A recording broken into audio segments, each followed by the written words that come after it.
ఇక ఆరో రోజు బతుకమ్మ వేడుకల సందర్భంగా ట్యాంక్ బండ్ దగ్గర బతుకమ్మ ఘాట్లో కరీంనగర్ జిల్లా ధర్మపురికి చెందిన మహిళలు ఆటపాటలతో బతుకమ్మని కొలిచారు. ప్రతి ఏడాది బతుకమ్మ వేడుకలు ధర్మపురి గోదావరి తీరంలో జరుపుకుంటామని ఈసారి హైదరాబాద్ లో చేశామన్నారు. బతుకమ్మ పండక్కి ప్రభుత్వ ఏర్పాట్లు బాగున్నాయన్నారు మహిళలు.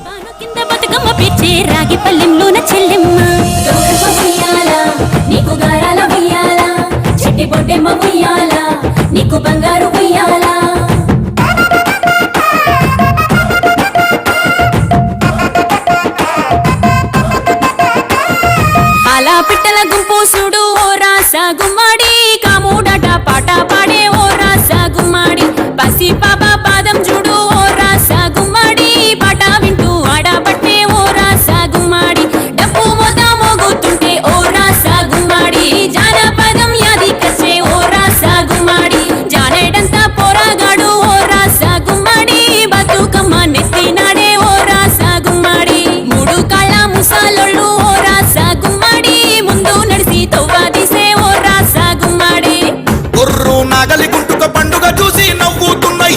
గొడవలి గడ్డపార కుంకుమ బట్టు దిద్దుకున్నాయి. పశువులు తారం చేసి ముద్దుగా ముస్తాబయ్యి